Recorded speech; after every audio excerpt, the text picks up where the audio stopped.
Hello everyone. दोस्तों आज है वेडनेसडे और वेडनेसडे को मैं देती हूँ आपके पूछे गए सवाल का जवाब। जो आज का सवाल है मेरे पास में आया है मुस्कान यादव का, जिन्होंने एक बहुत लंबा चौड़ा मुझे मैसेज किया है जिसमें उनका कहना है कि वो 18 से 19 साल की हैं। उन्होंने लव मैरिज की है और जिससे मैरिज की है उनकी एज 27 साल की है। वो मैरिड हैं और उन्होंने मुस्कान के लिए अपनी फैमिली को यानी कि अपनी वाइफ और बच्चों को छोड़ दिया है। मुस्कान की शादी को 4 साल हो चुके हैं और अब मुस्कान परेशान है। उनको ये डाउट है कि उनके हस्बैंड उनको भी छोड़ देंगे। वो पछता रही हैं क्योंकि उनका मानना है जो उन्हें डिसीजन लिया था वो गलत डिसीजन था। उनको एक मैरिड से शादी नहीं करनी थी, अपनी फैमिली की बात सुननी चाहिए थी। ये सब सोच कर मुस्कान बहुत ज़्यादा परेशान है। वो चाहती हैं कि उनकी इस परेशानी का कोई सोल्यूशन मैं उन्हें दूँ। तो शुरू करते हैं वीडियो। मुस्कान देखिए, अगर आपकी शादी को 4 साल हो चुके हैं और आज आपकी एज 18 साल है, मीन्स आपने 14 साल की एज में उनसे शादी की थी जब आप नाबालिग थी। नाबालिग एज में ऐसा होता है, जब इंसान की एज 14-15 की होती है तो वो एक रिबेलियन हो जाता है, फैमिली के अगेंस्ट हो जाता है। लोगों की थिंकिंग ऐसी चलती है जैसे फैमिली उनकी सबसे बड़ी दुश्मन है और वो हर एक चीज अपनी फैमिली के अगेंस्ट जाकर करना चाहते हैं जो आपने किया। जो हो गया वो हो गया। जो चीजें आप बदल नहीं सकती आप उसके बारे में ना सोचें, सबसे पहली चीज। अब बात आती है कि आपको ये लगता है कि वो आपको छोड़ देंगे। तो देखिए मुस्कान, आपकी शादी को 4 साल हो गए हैं। मैसेज में आपने ये भी लिखा था कि अभी तक आपको उनसे कोई दिक्कत नहीं है, आपकी शादी में कोई दिक्कत नहीं है। तो एक बात बताइए, अगर शादी में अभी तक कोई दिक्कत नहीं है तो आप ये क्यों सोच रही हैं कि फ्यूचर में कोई दिक्कत हो जाएगी? इट मीन्स आप ओवर थिंकिंग कर रही हैं। शादी के 1 साल के अंदर ये पता चल जाता है कि आपका जो पार्टनर है वो किस नेचर का है, उसके साथ में आपकी निभेगी नहीं निभेगी, किस तरीके से निभेगी। अगर शादी के 4 साल में भी आपको कोई दिक्कत नहीं है, मीन्स फ्यूचर में कभी कोई दिक्कत नहीं होगी। हो सकता है ये डाउट इसलिए हो क्योंकि एक आदमी ने अपनी वाइफ को छोड़ के आपसे शादी की, इसलिए आपके अंदर ये भी डाउट है कि वो किसी और के लिए वो आपको भी छोड़ देगा। लेकिन कोई इंसान ऐसा नहीं होता कि पूरी जिंदगी शादी ही करता रहे किसी के चक्कर में, ऐसा नहीं होता। अगर उनको छोड़ना होता तो वो छोड़ चुके होते। अगर आपको दुखी रखना होता तो दुखी रख रहे होते। अगर कहीं अफेयर चलाना होता तो चला चुके होते। लेकिन ऐसा कुछ नहीं है। उन्होंने गलती की है आपसे शादी करके, अपनी पहली वाइफ को बच्चों को छोड़ के। लेकिन एक समझदार इंसान कौन होता है? जो एक गलती करके उससे सबक लेता है, एक गलती करके दूसरी गलती की तरफ नहीं जाता। तो उन्होंने अपनी गलती सुधारी है, आपके साथ में एटलीस्ट जिसके साथ में शादी कर ली है उसको खुश रखते हैं, उसको प्यार से रखते हैं। तो आपका भी यही काम है कि आप भी अपने हस्बैंड के साथ में खुशी खुशी प्यार से रहें, बिना ज्यादा सोचे।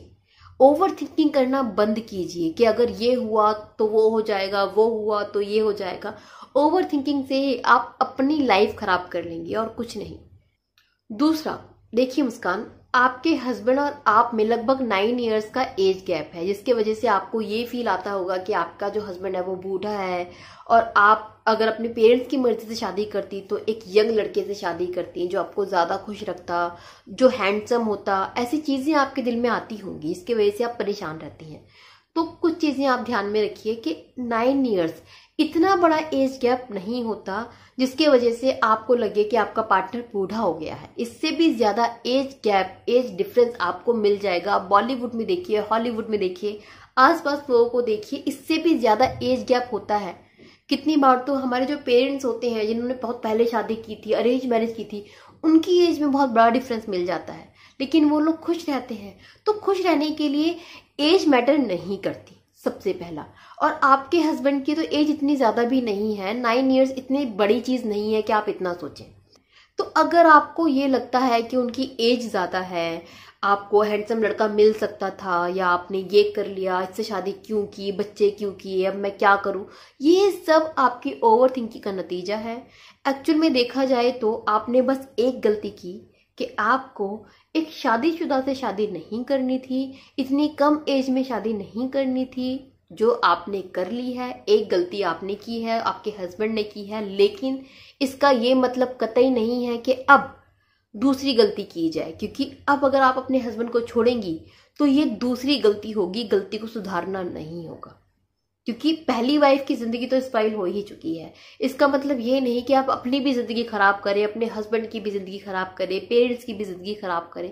ये सब ना करें। अगर आपको ये लगता है कि फ्यूचर में आपको कोई और मिल जाएगा, तो यकीन मानिए एक छोड़े हुए आदमी को या सेकंड मैरिज जो आदमी करता है उसको तो शायद एक लड़की खुश रख सकती है, लेकिन आप एक मैरिड लड़की है जिसके बच्चे हैं, अगर आप किसी और से शादी करेंगी तो कोई और लड़का आपको कभी खुश नहीं रख पाएगा, क्योंकि वो भी आप पर बिलीव नहीं कर पाएगा। वो भी यही सोचेगा कि यार इसने तो अपने पति को छोड़ दिया, मुझे भी छोड़ के चली जाएगी। वो आप पे भरोसा नहीं कर पाएगा। तो जो चीज, जितनी खुशी ये इंसान, ये पति आपको दे सकता है, वो जिंदगी में अब कोई दूसरा लड़का नहीं दे पाएगा। तो ये चीज बिल्कुल ही भूल जाइए कि आप कहीं और शादी कर लेंगी या कोई और आ जाएगा आपकी जिंदगी में तो आपको खुश रखेगा। ऐसा नहीं होने वाला। So be happy with your husband, और आपकी जिंदगी में तो कोई दिक्कत है ही नहीं। आप ओवर थिंकिंग की वजह से अपने आप को परेशान किए हुए हैं, अपनी लाइफ को डिफिकल्ट किए हुए हैं। होप ये वीडियो आपको थोड़ी समझ में आई होगी, मैं अपना पॉइंट क्लियर कर पाई हूँ। अगर आप लोगों का भी कोई क्वेश्चन है जो आप चाहते हैं मैं आंसर दूं, तो आप मुझे कमेंट बॉक्स में अपना क्वेश्चन पूछ सकते हैं, या फिर आप मुझे ईमेल भी कर सकते हैं। मेरी ईमेल आईडी है diltalksdaily@gmail.com। विदा लेती हूँ, फिर मिलूंगी किसी यूजफुल वीडियो के साथ में। तब तक के लिए बाय बाय, टेक केयर।